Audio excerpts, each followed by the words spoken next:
السلام عليكم ورحمة الله وبركاته. خبجمتوت وردفتوت خينيا إيجا ويا الرلي فيديو تنتلا خينيا خيسا واهي تنتلا أورهاني في تيمورتاش قبل نرفنيت جرا فيديو الراكي ستي واهي أورهاني في تيمورتاش فيلما تربي لفو خيستي أكم توكن جامو دبتشو لاف ديمنا تربي لفو خيستي وكان فيلما از ديمو خيستي فيلمني الرباي إن أنت يفرنا نساء أورهاني في تيمورتاش الرتو أنت يفتوف تنتلا خنا جبابا قبل نرفنيت جرا خنا دروني بيتنجا أكما كان عندور بيتن فيديولي ممراسة كان عندورة تنتلا رايسني بقلا كيف نجرا خناف وروني داوتين ليتني داوتشو دنديسني channel خينيا جلسة إنوران داوتشو دنديسا وروني channel أورودي كده بكيد أفارو تاتن channel خينيا subscribe ولا تشورا ملتو ببلا خنا تقولان أول رخاء ده سنين جنة كسم فيديو كني لايك كرو لانجل كبا سنين جنة إيجا تيمورتاش بيس توقفها هذا تكمل لاتتي تيمورتاش مثال التوتا أورهان موري يوكان جالتم توتا موري أورهاني في إرجيتي جرا كناف بروم سإرراهيم فرني جيل إسالولو أركنا مالف جنان ديبسا غاري أكو أورهان قبيسة جروف نمولتا يوكان أكا إني غربا إني إرجما قولي تشتي إرجسن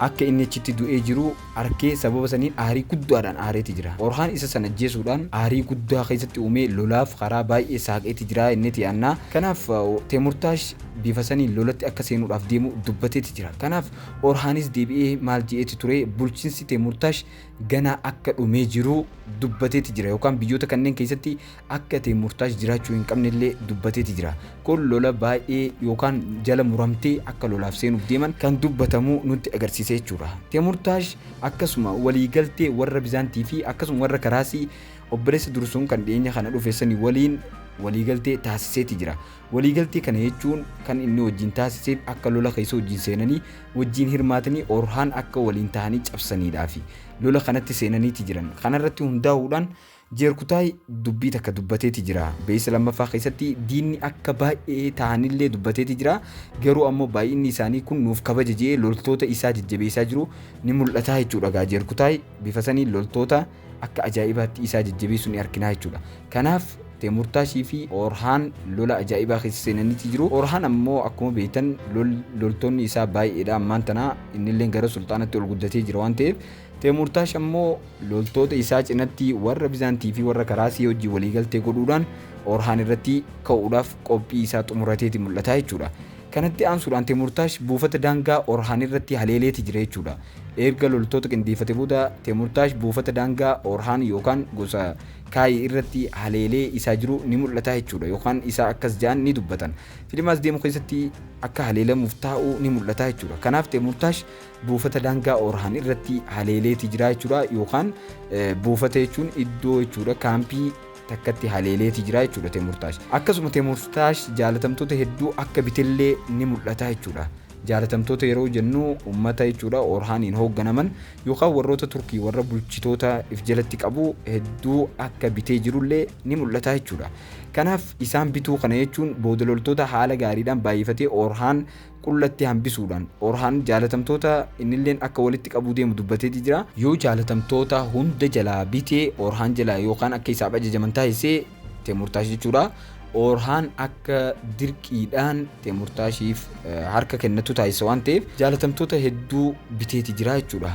Kanaaf Orhaan illee jaalatamtoota walitti qabuudhaaf lolaaf akka ka'ee jiru ni mul'ata jechuudha. Kanuma wal qabatee Orhaan akka lola ajaa'ibaa godhuu deemullee ni mul'ata jechuudha. Hedduu jala muratee lola dachii tana keessatti jechuudha qiyaamaa Teemurtaashiif ni taasifnaa Teemurtaashiif loltoota isaatiif ni taasifnaa jee jala mureeti jira. Amma yeroo kanatti Teemurtaash warra kiristaanaatiif akkasuma warra karaasii hojii waliigaleeti jira. Kanuma wal qabatee Asfoorjaalleen loltoota isii akka walitti qabee yookaan akka walitti qabanii Teemurtaash waliin Orhaan dhabamsiisuu deeman dubbateeti jirti Filaaviyoos waliin jechuudha. Kanaaf haalaataan isii lolaaf akka deemu ni mul'isa. Isillee murattee Orhaan dhabamsiisuu barbaaddi akka jechuudha filima keessatti mul'atutti jechuudha. Yeroo sanatti hundaa'uudhaan Orhaan Asfoorjaa isaan loluuf deemtu arkuudhaan Asfoorjaa booji'ee akka jiru yookaan akka yeroo kana duratti ni yaadattanii hidhee gosa keessa geessu deemu sanitti isaa harka guduunfaa jiru yookaan harka hidhaa jiru ni mul'ata jechuudha. Kanaaf Teemurtaash jalaa Asfoorjaa booji'eeti jireenneeti yaannaa. Kanaaf Teemurtaash jalaa Asfoorjaa booji'u loltoota hanga takka if jalatti deebisee yookaan loltoota hanga takka akka cabsetti ni ilaalamaa jechuudha Orhaan. Kanuma wal qabatee Teemurtaash warra karaasii akka isa waliin lola keessatti akka wajjin seenanii ajaji isaa jalatti Orhaan wajjin tokko ta'anii loltoota kiristaanaatiif islaamaatiif wal keessa makamanii jechuudha. Orhaan irratti tokko ta'anii akka cabsuuf deeman waliigaltee irra ga'aniiti jiru jechuudha. Teemurtaashii fi warri karaa jechuudha yookaan obboleessi dursuun sun. Obboleessi dursuun sun akka mul'atutti fiilima keessatti xiinxala isaa yoo nu mijate qabannee dhufna galgala boruu garuu ammoo inni san akka diddaa guddaa qaba. Isaan waldhabdee guddaa takka qaba. Hinaaffaa guddaa takka keesseera. Sababa sanii jecha waldhabdee guddaa uumaa jira. Waliigaltee taasisee lola keessatti ni seeneeti abdannaa jechuudha. Kanuma wal qabate Orhaan akka balleessuuf deemullee ni dubbataa jechuudha. Guutuutti akka dhabamsiisu deemu Orhaan dubbateeti jira. Kanuma wal qabate akkasuma lola kana osoo hin seenin duratti Orhaan Gaaziin jechuudha yookaan Sultaan Orhaan sheekota biraa akkuma Usmaan keessatti beekamu yookaan fiilima turkootaa keessatti baay'ee beekamu sheekota bira deemee du'aa godhachuudhaan akkasuma yaada tokkollee irraa fudhatee lolatti akka seene beekamaadha. Yeroo baay'inaan sheekota bira deeman irra baay'ee lola ajaa'ibaa yeroo godhuu deemanii akkasuma yeroo rakkoon itti jabaatti deemu waan ta'eef kanaaf yeroo sanillee bira deemeeti jira inneeti dubbannaa jechuudha. Akkasuma Orhaan magaalaa Izniikillee akka waan booji'ee jiruuti fakkaata. Magaalaa takka akka goolama achitti dhaabanii jiran Asfoorjaafatti himaniiti jiru. Magaalaa san Orhaan Bey booji'eeti jira jenneeti yaannaa akkasuma fudhatee jenneeti yaannaa yookaan ammoo Asfoorjaa akka ajaa'ibatti ittiin doorsiseeti jira jenneeti yaanna. Kanuma wal qabatee dhumarratti Teemurtaash akka waan du'ee jiruuti fakkaata. Dhumarratti Orhaan injifannoo ajaa'ibaatiin galeeti jira jenneeti yaannaa. Loltoota Teemurtaash hedduu fixee itti aanaasaa namoota qaqqaalii meeqa ajjeese. Teemurtaash dhumarratti ammoo yookaan amansiisee gallakkisaa waan tokko dubbatee ture iddoo sanitti namoonni alaabaa keenya jalatti gaaddisa fudhachuu qabu jeetti jira. Yookaan Teemurtaash if jalatti hoogganuu danda'a yookaan ammoo ajjeesee fiilima keessaa baasuu danda'a. Teemurtaash akka malee baay'ee jarjareeti jira jechuun lolaaf baay'ee anaannateeti jira. Hedduu loluu barbaade kanaaf Teemurtaash ni xumurri isaa dhufeeti jira jenneeti yaannaa jechuudha. Kanaaf gaa Teemurtaash ni xumuramaa ammoo Filaaviyuus akkuma viidiyoo kanaan duraa keessatti dubbanne Filaaviyuus islaaminaa ni fudhataa gara dhumaarratti jechuudha. Xiinxala irraa keessatti cuunfaa isaa isiniif hima. Akkasuma duuti dursuunilleen dhiyaatteeti jirti. Obboleessi isaa kun baay'ee xiyyeeffannaa guddaa kennaafiti jira. Maaliif jennaan inni baay'ee hinaafaa dursuun ammoo warra Orhaanfatti doolaa Usmaaniyatti makamee isaanii wajjin loluu barbaada.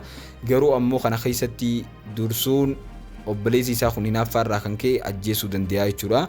Akkasuma waa'ee Haliimee ammoo akkuma xiinxala kanaan duraa keessatti dubbannee isiin duraanuu asoosama jenneeti turre warroonni xiinxala keenya daawwachaa jirtan hundinuu qubanii qabdan jeeti yaada. Isiin asoosamaa duraanis akkasitti seenaa keessa hin jirtu.